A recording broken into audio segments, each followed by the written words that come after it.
Ladies and gentlemen, if you're a sports fan of a certain age in recent weeks, you've been hearing about this, and yes, it's true. The USFL is coming back. Now, the original USFL pretty well got together more than 40 years ago as a spring, challenger to NFL and some say the CFL. Now, there was attempts before to make major pro leagues for football, including the WFL, but due to money issues and other factors, it didn't play together. Now, today we're not going to be talking about a certain person who messed up the USFL because he took over the financial reins allegedly after John Bassett died. That person will not be in podcast, and he's banned from any future podcast I do. You can pretty well figure it out because I deal in reality with this podcast channel, not in an orange-haired devil's reality. Anyway, now, the USFL originally was an American football league that played for 3 seasons. Now, I watched it, didn't have an opportunity to cover it as a paid journalist, but I really enjoyed it. They ran from 83 through 1985. The league played a spring-summer schedule each of its active seasons.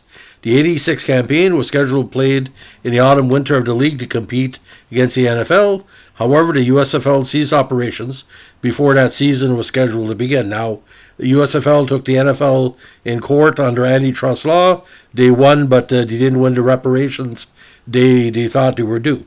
Now, the ideas behind the USFL were conceived all the way back in 1965 by New Orleans businessman David Dixon, who saw a market for a pro football league that would play in the summer when the NFL and college football were in their off season.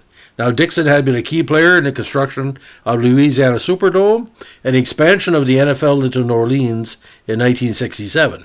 Now, he developed what was called the Dixon Plan, a blueprint for USFLs based upon securing NFL caliber stadiums in top TV markets, securing a national TV broadcast contract, and controlling spending, and found investors willing to buy in.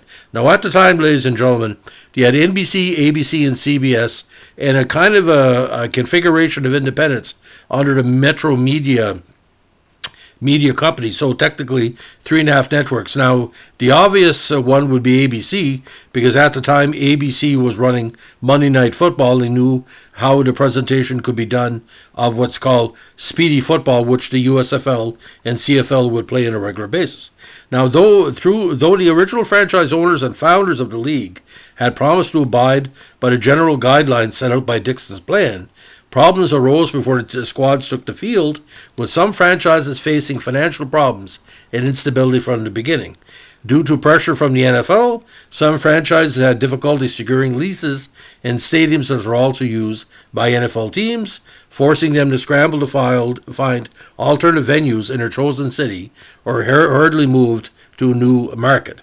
The USFL at the time had no salary cap, and because of this, some teams quickly escalated player payrolls to unsustainable levels despite pledges to keep costs under control. While a handful of USFL franchises abided by the Dixon Plan and were relatively stable, others suffered repeated financial crises, and there were many franchise relocations, mergers, and ownership changes during the league's short existence. However, none of its teams actually folded during any given season. These problems were worsened as some owners began engaging in bidding wars for star players against NFL teams and each other, forcing other owners to do the same or face a competitive disadvantage. Now, on the field, and I tend to agree with this, the league was regarded as a relatively good product, comparable to a kind of a CFL with more teams, but with more downs, obviously. Many coaches and team executives had NFL experience, and many future top NFL players and coaches got their start in the new league, including Herschel Walker, Doug Williams, Jim Kelly, various other top-flight college running backs and college receivers. Now, numerous were inducted in the Pro Football Hall of Fame and or the College Football Hall of Fame. Now, the Michigan Panthers won the first USFL title in 83, and I saw the title game, actually. The Philadelphia Stars won the second title match in 84, and after relocating to Baltimore, won the final USFL title in 85 as the Baltimore Stars. It was effectively a rematch of the first USFL title game. Now, in August 84, the USFL voted to move from a spring to a fall schedule in 86 to compete directly into the NFL. This was done at the urging of the Generals owner and a handful of other owners as a way to force a merger between the leagues. As part of this strategy, the USFL filed an antitrust lawsuit against the NFL in 86, and a jury ruled that the NFL had violated anti-monopoly laws. However, the victory in name only, the USFL was awarded the judgment, I think, under antitrust laws, it was treble, so it was $1, triple to $3. This court decision effectively ended the USFL's existence until the recent reboot in 2022. The league never played its planned 1986 season, and by the time it folded, the league and its owners had lost, get this, $163 million over $400 million in 2022 dollars. Now, as we look at the basic background of the squad's the talent level was tremendous. 3 consecutive Heisman Trophy winners signed with USFL teams directly out of college.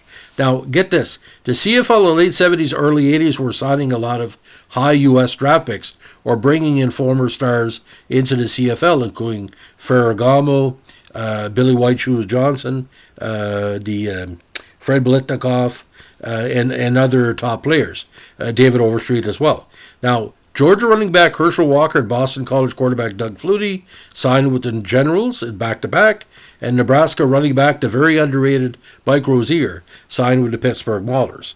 Now, future Pro Football Hall of Fame members, defensive end Reggie White of the University of Tennessee, offensive tackle Gary Zimmerman, and of course, quarterbacks Jim Kelly of the University of Miami and Steve Young of Brigham Young University began their pro careers with the Memphis Showboats, LA Express, Houston Gamblers, and LA Express. So a number of NFL veterans of all talent levels played USFL.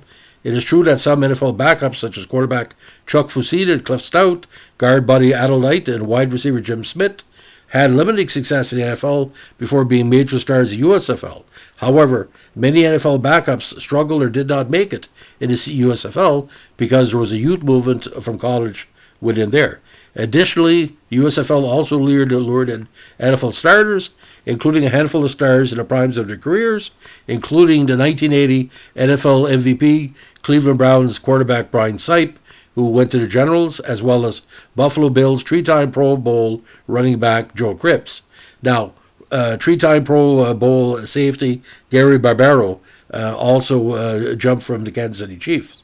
Now, for many decades after its inception, American football was widely regarded as a second-tier sport behind baseball, which was long regarded as America's national pastime. Now, you got to understand, in the late 70s, early 80s, the NFL was beset by only 4 or 5 teams dominating the playoffs: Pittsburgh Steelers, Dallas Cowboys.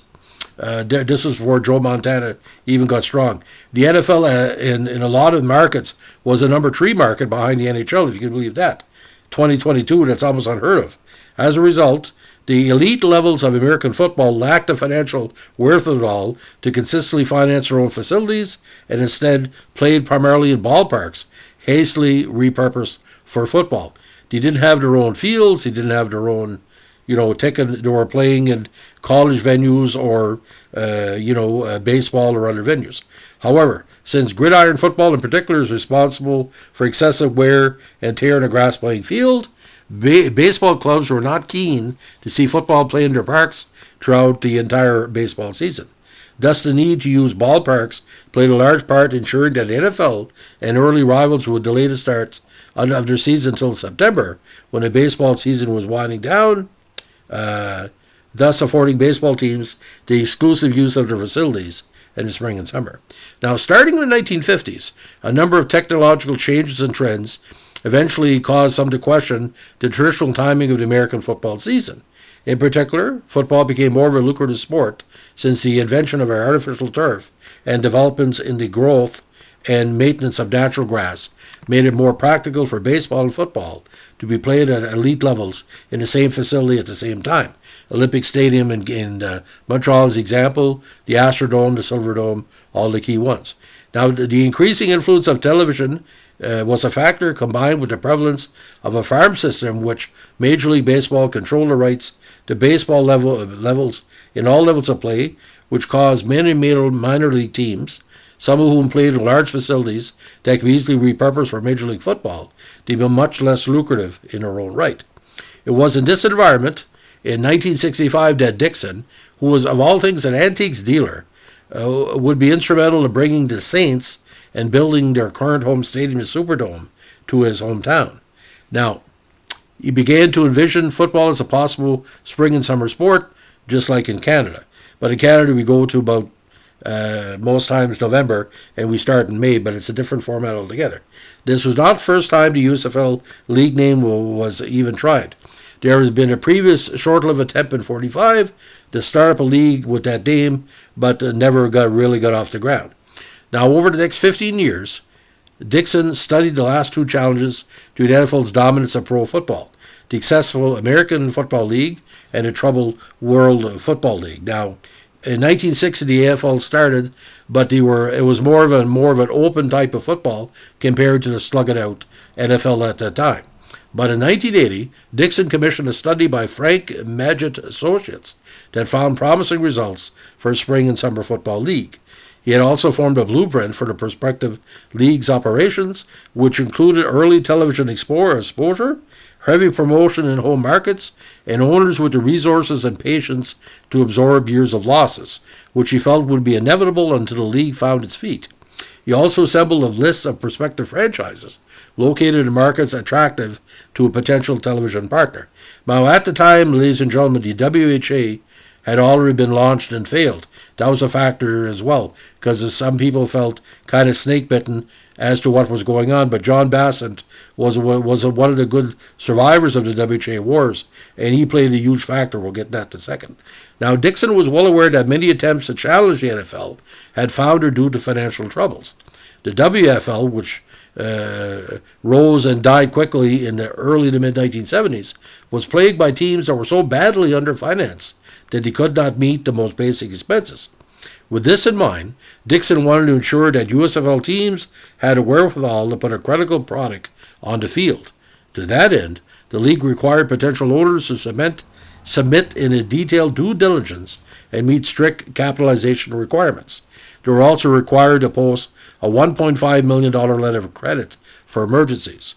Now, with respective college and NFL coach John Walton as the first employee, Dixon initially signed up 12 cities, 9 where there already were NFL teams, and 3 were not. The Dixon plan called for teams in top TV markets to entice the networks into offering the league a TV deal. Of course, Boston, Detroit, New York, Pittsburgh, all the what he called the key major league areas. Now, all but 2 of the 12 initial teams were located in the top 13 media markets in the U.S. at the time. Now, after almost 2 years of preparation, he formally announced the USFL's formation at the 21 Club of all places in New York City on May 11, 1982, to begin play in 1983.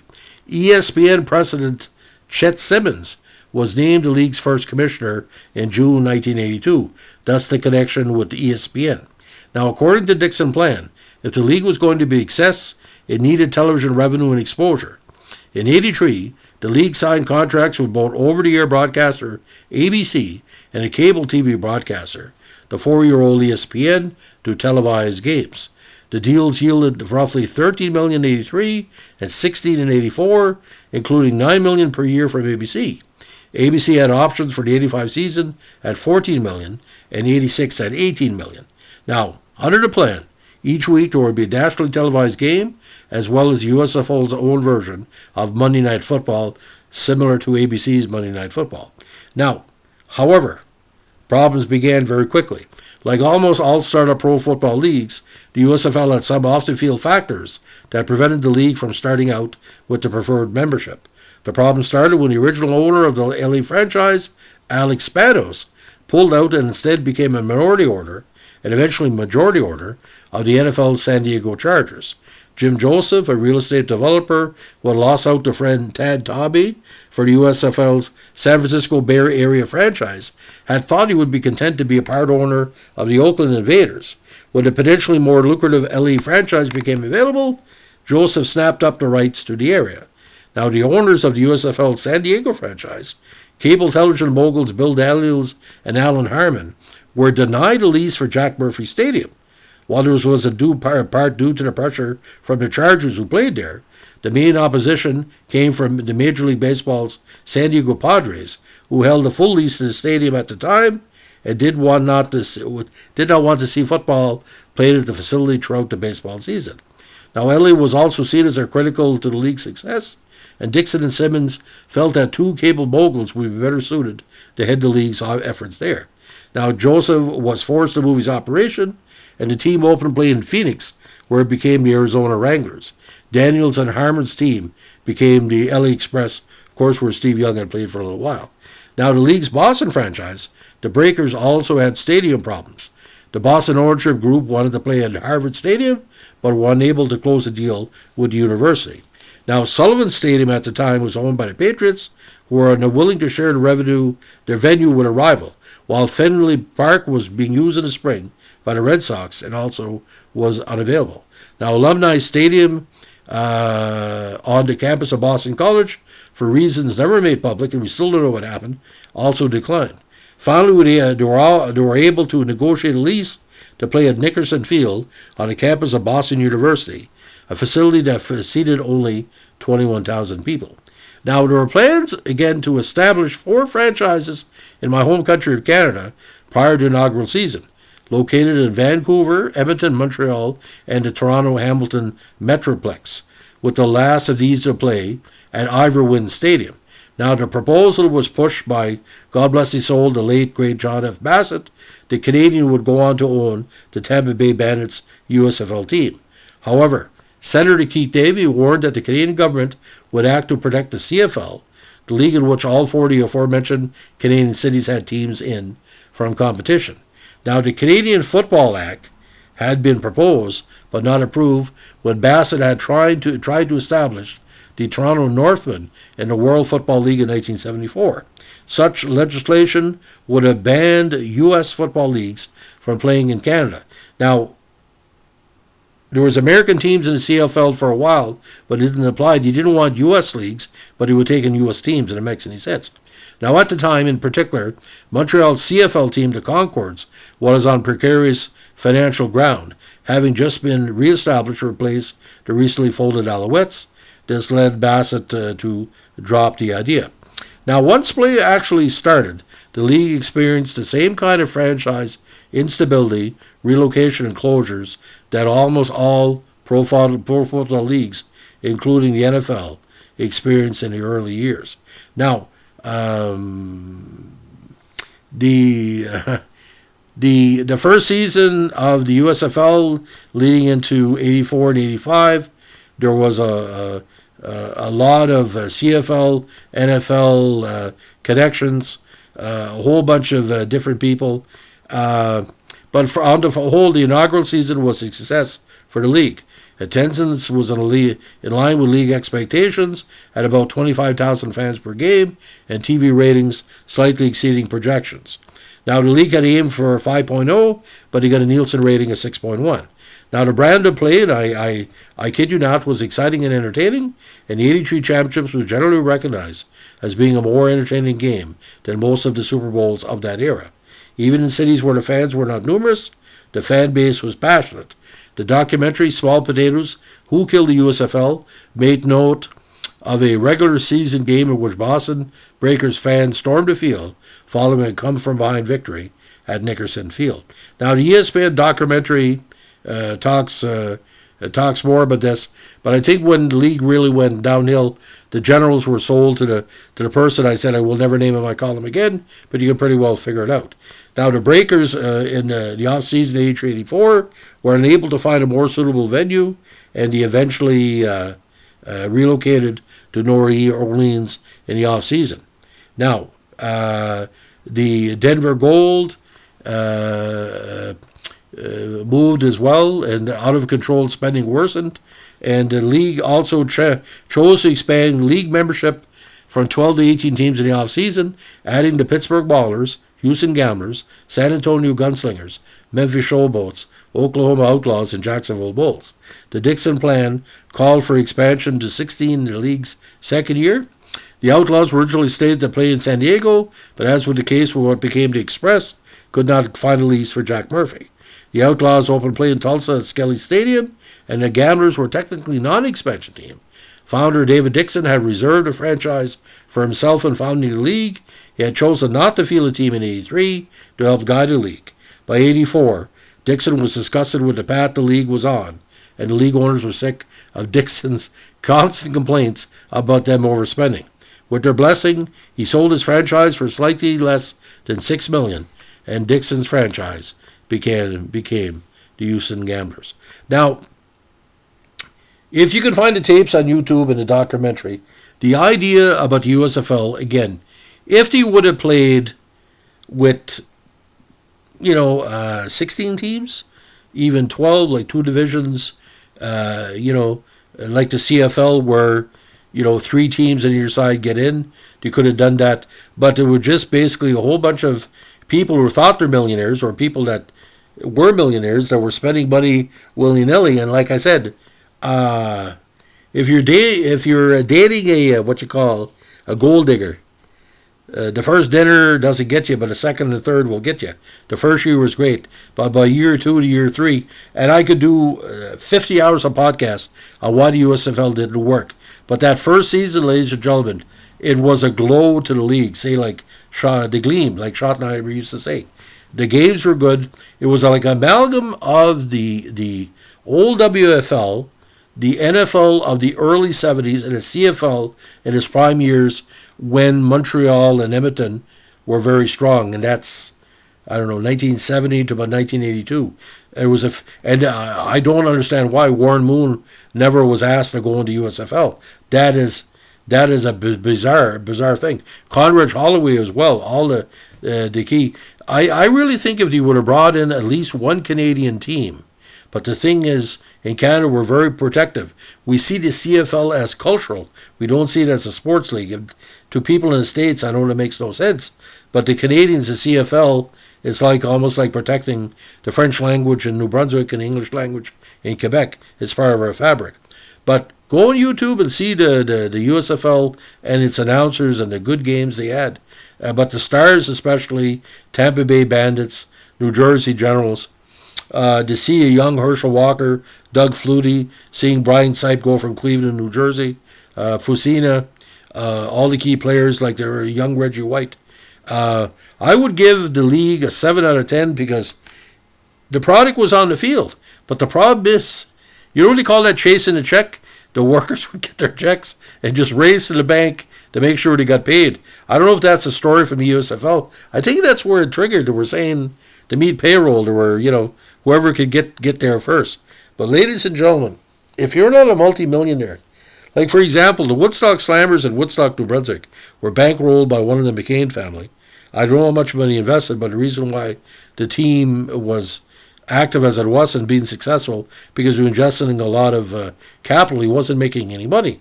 You can't make money in a small market like the Maritime Junior A Hockey League. But I can tell you, ladies and gentlemen, if the USFL can come back, you can't compete with the NFL, ladies and gentlemen, because it's not the same league at all. I mean, it's $50 million for a soft drink promotion like Dr. Pepper. Look at the Dallas Cowboys. How are you going to compete with a company that's worth $10 billion? Major League Baseball used to be number one. But the NFL, for some reason, I don't know, because you're getting more women watching the game, there's more an international game. This is a complete shock, and I'm saying this. The NFL in 1982, 83, 84 was not an international game, okay?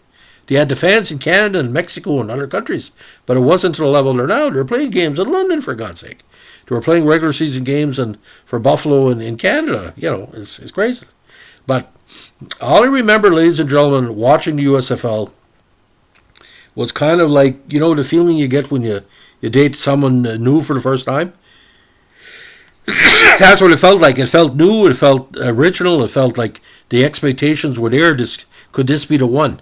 I enjoyed every game I watched in the USFL, and I used to watch the USFL and the CFL in the same week, and some days I couldn't tell the difference because the NFL at the time wasn't exciting as a CFL and the USFL, my God, they were just, it's like now, you see the NFL games, 45-38. They invented that, ladies and gentlemen. Now, XFL is a completely different ballgame because that's more Vince McMahon and ABC. That's another level. But the USFL coming back, I think NBC and ABC and the other myriad of networks are going to be showing the games. Will it work? Well, in 2022, we're seeing now there's all kind of things are working. NBA is making a comeback because of the Raptors and other teams. In Canada, lacrosse is starting to pick up. UFC is big. Boxing's ready to make a comeback.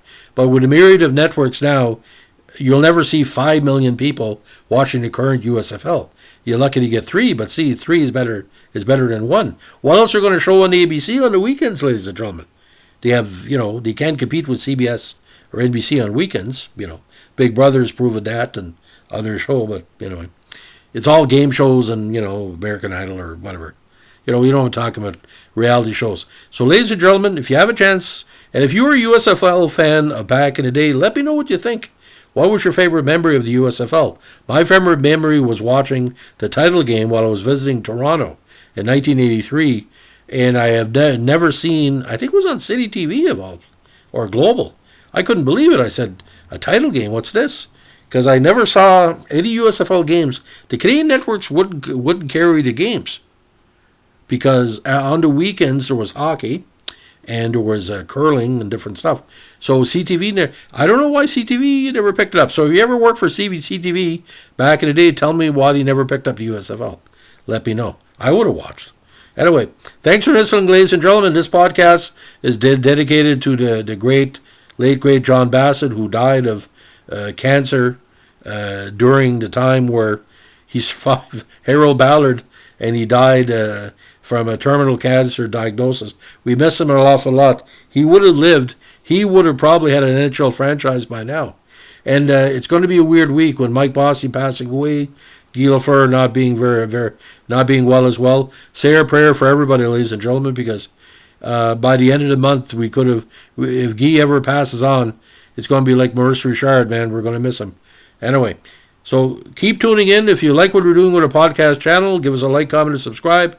And don't forget, USFL memorabilia is very underrated. If you feel you can track down some Doug Flutie stuff or Steve Young or Reggie White, go for it, because the card sets of USFL were quite nice as well. And let me tell you some of the logos and the jerseys. They were tremendous.